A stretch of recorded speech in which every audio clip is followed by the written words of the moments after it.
اللہ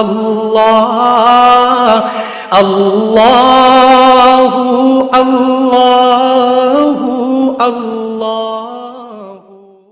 بسم اللہ الرحمن الرحیم۔ آج ہم انشاءاللہ غسل سے متعلق کچھ احکام پڑھیں گے، چونکہ ہمارے ابھی طہارت کا ہی باب چل رہا ہے۔ غسل کب فرض ہوتا ہے اور غسل کا طریقہ کیا ہے۔ رسول اللہ صلی اللہ علیہ وسلم نے فرمایا ان اللہ لا یستحیی من الحق، اللہ تعالیٰ حق بات کو بیان کرنے سے حیا نہیں کرتے۔ تو غسل کے جو مسائل ہیں ان میں بھی بعض دفعہ کچھ ایسی باتیں آتی ہیں جو بظاہر حیا کے خلاف ہیں، لیکن علم کی ایک بات ہے، سیکھنے اور سکھانے میں حیا اگر کریں گے تو پھر ظاہر ہے ساری زندگی جاہل ہی رہے گا انسان۔ اور غسل کے مسائل سیکھنا اس لیے ضروری ہے کہ غسل جب فرض ہوتا ہے تو جب تک مکمل غسل نہ ہو آپ کی نماز ادا نہیں ہوتی۔ رسول اللہ صلی اللہ علیہ وسلم نے فرمایا الماء من الماء، حدیث ہے کہ غسل فرض ہوتا ہے خواہش نفس کے ساتھ جسم سے منی خارج ہونے سے۔ مرد پہ غسل کب فرض ہوگا؟ جب اس کے جسم سے شہوت کے ساتھ منی خارج ہو۔ منی بالکل سفید رنگ کی چیز ہے، ایک ہوتی ہے مزی۔ شہوت پیدا ہونے سے اگر کسی کے مرد یا عورت کے صرف رطوبت خارج ہونا شروع ہو گئی، اس سے غسل فرض نہیں ہوتا۔ جب تک مکمل شہوت پوری نہیں ہو جاتی اور مادہ منویہ خارج نہیں ہو جاتا، چاہے احتلام کی صورت میں ہو یا کسی بھی طرح سے ہو۔ مردوں کے ساتھ چونکہ یہ بہت زیادہ ہوتا ہے، نائٹ فال کی صورت میں مردوں پر غسل کی یہ صورت بہت زیادہ فرض ہوتی ہے۔ جیسے ہی بلوغت ہوتی ہے تو احتلام شروع ہو جاتا ہے، ہفتے میں 1 دفعہ 2 دفعہ 3 دفعہ، بعض نوجوانوں کو روزانہ بھی 2 دفعہ ہوتا ہے، جبکہ خواتین میں یہ والے غسل کی صورت بہت ہی کم ہوتی ہے کہ ان کو نائٹ فال ہو یا اس طرح سے غسل فرض ہو۔ ہزاروں میں کسی ایک عورت کے ساتھ ایسا ہوتا ہے۔ ایک صورت تو یہ ہے غسل فرض ہونے کی۔ دوسری صورت کیا ہے کہ جب انسان اپنی زوجہ کے ساتھ ملاپ کرے اور انٹرکورس ہو جائے، چاہے اس صورت میں ڈسچارج دونوں میں سے کوئی ہو یا نہ ہو، لیکن دونوں پہ غسل فرض ہو جائے گا، مرد پہ بھی اور عورت پہ بھی۔ یہ تو مردوں کے غسل کے فرض ہونے کا۔ مردوں کے غسل میں ایک چیز یہ بھی ہے کہ اگر آپ نے رات کو نیند کی اور صبح آپ اٹھے اور آپ نے کپڑوں پہ نشان دیکھا، اب آپ کو یہ پتہ نہیں چل رہا کہ یہ منی کا نشان ہے یا مزی کا ہے، تو بھی آپ پر غسل کرنا فرض ہے۔ یہی سمجھا جائے گا کہ یہ آپ خواب میں ڈسچارج ہوئے ہیں۔ عورت پر جو غسل فرض ہوتا ہے ایک اور صورت میں ہوتا ہے کہ جب خواتین کو ایام آنا بند ہو جاتے ہیں، حیض یا نفاس سے جب پاک ہو جائیں تو بھی ان پہ غسل فرض ہے۔ یہ تو غسل کی فرضیت سے متعلق احکام تھے۔ کچھ چیزیں ایسی ہیں جن میں غسل سنت ہے، فرض نہیں ہے۔ جمعہ کے دن غسل کرنا رسول اللہ صلی اللہ علیہ وسلم نے بہت زیادہ تاکید کی ہے۔ سنت کی 2 قسمیں ہیں، سنت مؤکدہ اور سنت غیر مؤکدہ۔ مؤکدہ وہ ہوتی ہیں کہ جن کو چھوڑنے کا اگر کوئی معمول بنا لے تو گناہ کا خطرہ ہے اور ایسا شخص قابل ملامت ہے، اسے شریعت ملامت کرتی ہے، برا بھلا کہتی ہے۔ تو غسل سنت مؤکدہ ہے ہفتے میں 1 مرتبہ، چاہے جمعے کے دن ہو یا کسی بھی دن ہو۔ جو مسلمان ہفتے میں 1 دفعہ بھی نہیں نہاتا، وہ کتنا ہی نیٹ کلین ہو، مگر شریعت کی نظر میں وہ قابل ملامت ہے، اسے تانے دینے چاہیے کہ شرم نہیں آتی، ہو مسلمان مگر رہتے ہو بھنگیوں اور چماروں کی طرح۔ ملامت تو اسی کو کہتے ہیں نا۔ اس کی دلیل رسول اللہ صلی اللہ علیہ وسلم نے فرمایا، صحیح حدیث ہے، حق علی کل مسلم ان یغتسل کل اسبوع مرۃ، کہ ہر مسلمان پر لازم ہے کہ وہ ہفتے میں کم از کم 1 مرتبہ غسل کرے۔ ہر مسلمان پر لازم ہے، چاہے اس پہ غسل فرض نہ بھی ہو۔ اور کس دن بہتر ہے؟ جمعہ کے دن۔ نبی صلی اللہ علیہ وسلم نے حکم دیا ہے کہ جمعے کے دن غسل کیا جائے۔ امام احمد ابن حنبل کا مذہب یہ ہے کہ جمعے کے دن غسل کرنا واجب ہے، صرف سنت نہیں ہے بلکہ واجب ہے، لیکن جمہور کا مذہب یہ ہے کہ سنت عمل ہے۔ غیر مسلم جب اسلام قبول کرتا ہے تو اس وقت بھی اس کے لیے غسل کرنا سنت ہے۔ جب ہم مردے کو نہلاتے ہیں تو جو مردے کو نہلائے اس کے لیے بھی خود غسل کرنا افضل ہے، سنت عمل ہے۔ عید کے دن غسل کرنا سنت عمل ہے۔ تو یہ وہ تمام مواقع ہیں جن میں غسل کرنا رسول اللہ صلی اللہ علیہ وسلم کی سنت ہے۔ غسل کا طریقہ کیا ہے؟ غسل میں 3 چیزیں فرض ہیں: منہ بھر کے قلی کرنا، ناک میں پانی ڈالنا کہ ناک کی جو نرم جگہ ہے یہ اچھی طرح تر ہو جائے، اور پورے جسم پہ ایک مرتبہ پانی بہا دینا کہ جسم میں بال کے برابر جگہ بھی خشک نہ رہے۔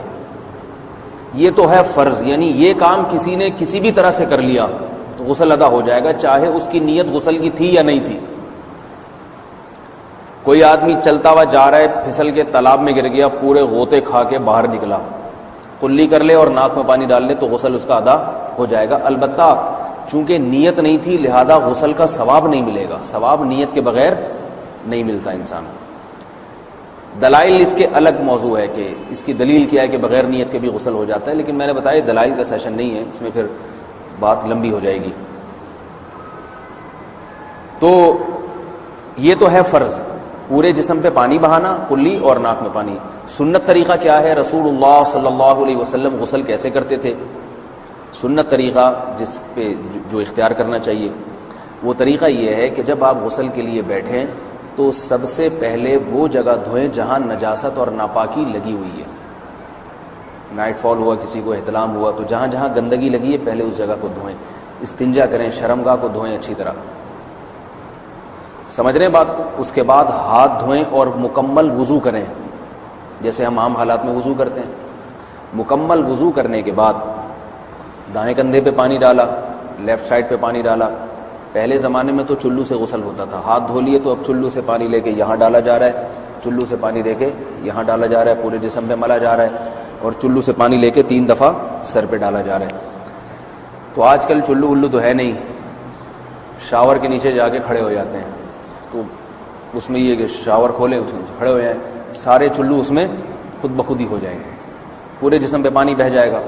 نبی صلی اللہ علیہ وسلم کے دور میں یہ جدید چیزیں نہیں تھیں، شیمپو اور صابن، تو آپ صلی اللہ علیہ وسلم بیری کے پتوں سے غسل کی ترغیب دیا کرتے تھے۔ بیری کے پتوں کو اگر پانی میں پکایا جائے تو پانی میں میل کچیل صاف کرنے کی صلاحیت بہت بڑھ جاتی ہے۔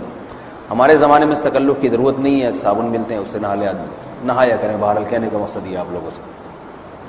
تو یہ سنت طریقے سے غسل ہو جائے گا آپ کا، سمجھ رہے ہیں بات کو؟ سب سے پہلے استنجا کیا، اس کے بعد وضو کر لیا، اس کے بعد غسل کر لیا۔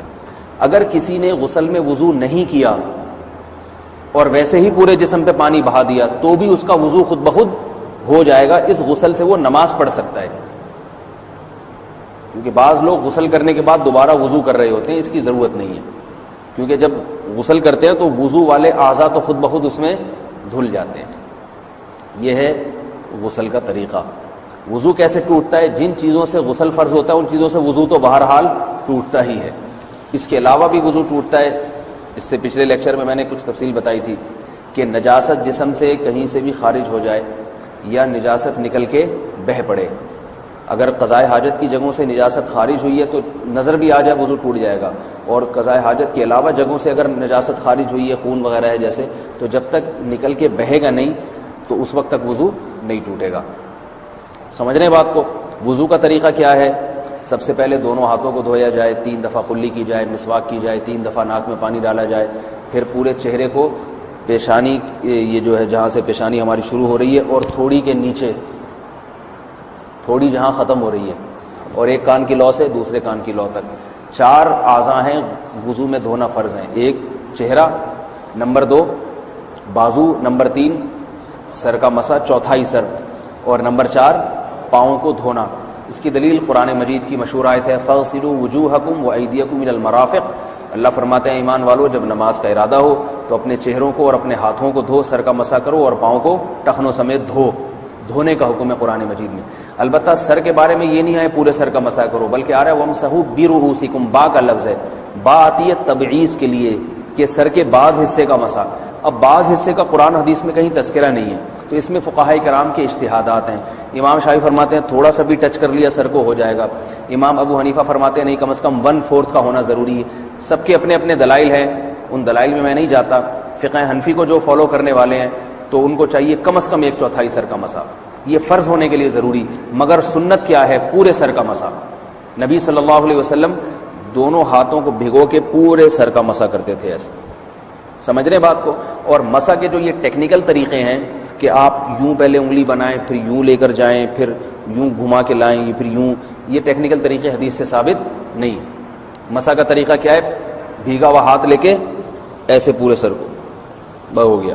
پھر حدیث میں یہ بھی ہے کہ یوں لے جاؤ اور یہ بھی ہے کہ دو واپس بھی لے کر آؤ، دونوں طرح سے ثابت. تو ایسے بھی کر سکتے ہیں کہ یوں لے جائیں اور ایسے بھی کر سکتے ہیں لے کے جائیں اور پھر واپس بھی لے آئیں، دونوں طریقے جائز ہیں. لیکن کم از کم سنت اتنی ہے کہ پورے سر کا مسح ہونا چاہیے.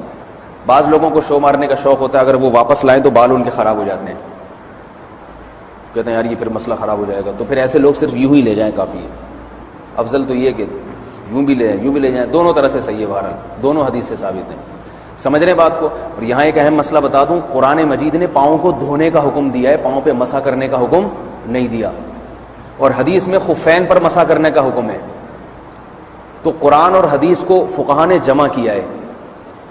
لہذا وہ موزے جن میں آسانی سے پاؤں دھوئے جا سکتے ہیں ان میں چاروں ائمہ کے نزدیک پاؤں پہ مسح کرنا جائز نہیں. سعودی عرب میں جو بعض سلفی حضرات اور یہاں ہمارے ہاں بھی اہل حدیث حضرات نے عام موزوں پر بھی جو مسح کی ایک روایت ڈال دی ہے، اسلاف میں، تابعین، تبع تابعین میں اور چاروں ائمہ کے مذاہب میں اس کا ثبوت نہیں ملتا. اگر اسلاف میں کوئی قائل بھی ہے تو ایک شاذ قول، اکا دکا قول ملتا ہے، ورنہ یہ ائمہ اربعہ کے مذہب کے خلاف ہے. اور جو احادیث جو نقل ہوتی ہیں صحیح سند کے ساتھ ان کے بھی خلاف اور قرآن کی آیت کے بھی خلاف ہے. اس لیے کسی نے عام ساکس پہ اگر مسح کر لیا، جو عام طور پہ آفس پہن کے جاتے ہیں لوگ، اس میں تو پاؤں، آپ اگر ساکس کو پانی کے نیچے رکھیں پورا پاؤں دھل جائے گا آرام سے. تو وہاں کیا ہو رہا ہے کہ قرآن مجید کے حکم کی مخالفت لازم آ رہی ہے، آپ پاؤں دھو نہیں رہے. تو اس لیے ہم یہ سمجھتے ہیں کہ اس صورت میں نماز ادا نہیں ہوگی. سعودی عرب میں بعض سلفی حضرات نماز پڑھاتے ہیں، وہ ایسے ہی کرتے ہیں کہ عام ساکس پہ مسح کر کے نماز پڑھا لیتے ہیں. تو فتویٰ اسی پر ہے کہ ان کی اگر کسی کو یقین ہے کہ اس نے عام ساکس پہ مسح کر کے نماز پڑھائی ہے تو اس کے پیچھے نماز ادا نہیں ہوگی، کیونکہ قرآن کے مطابق اس کا وضو ہوا ہی نہیں ہے. صدیوں تک کوئی بھی اس قول کا قائل نہیں رہا ہے کہ عام ساکس پہ بھی مسح ہو جاتا ہے. یہ ابن تیمیہ رحمہ اللہ تعالیٰ 7ویں صدی میں اس کے قائل تھے، اور تابعین میں اکا دکا قول ملتے ہیں اس کے، لیکن شاذ قول ہیں، مرجوح قول ہیں جن پر امت نے فتویٰ نہیں دیا. اور اب سعودی عرب میں بعض سلفی حضرات اس کے قائل ہیں. ہمارے ہاں اہل حدیث حضرات بھی چونکہ اکثر سعودی عرب کے سلفی حضرات ہی کو فالو کرتے ہیں تو انہوں نے بھی وہیں سے یہ فتویٰ لیا ہے. لیکن ائمہ اربعہ کے مذہب میں اور دلائل کے لحاظ سے دیکھا جائے تو یہ مذہب کمزور ہے. قرآن نے پاؤں کو دھونے کا حکم دیا، آپ دھوئیں گے پاؤں جب تک دھونا ممکن ہے. چمڑے کے موزے ہیں ان کو دھونا ممکن نہیں ہے اتارے بغیر، لہذا ان موزوں کے اوپر مسح ہو جائے گا. تو اس سے قرآن پر بھی عمل ہو جائے گا اور حدیث پر بھی عمل ہو جائے گا. اس لیے ائمہ اربعہ نے جو قرآن و حدیث کو سمجھ کے جو فیصلہ کیا ہے اس پہ چلنا ہمارے لیے زیادہ مفید ہے بنسبت آج کل کے جو علماء ہیں ان کی اپنی ذاتی آراء پر. اس لیے یہ بھی ایک وضو سے متعلق اہم مسئلہ تھا. سمجھ رہے ہیں؟ باقی تو ماشاءاللہ وضو کرنا سب کو آتا ہی ہے. اور وضو کے بعد دعا کیا ہے؟ کلمہ شہادت، اشہد ان لا الہ الا اللہ وحدہ لا شریک لہ اشہد ان محمدا عبدہ ورسولہ اللہم اجعلنی من التوابین واجعلنی من المتطہرین. اے اللہ تو مجھے بار بار توبہ کرنے والوں میں شامل کر دے اور بار بار پاکیزہ رہنے والوں میں شامل کر دے. توبہ اس لیے کہ میں نے ظاہری طہارت تو حاصل کر لی، مجھے روحانی طہارت بھی عطا کر دے. اگر میں نے گناہ کی ہوں تو مجھے ان سے بھی توبہ کی توفیق عطا فرما لے تاکہ اس لحاظ سے بھی میرا وضو ہو جائے، اس لحاظ سے بھی میں پاک ہو جاؤں.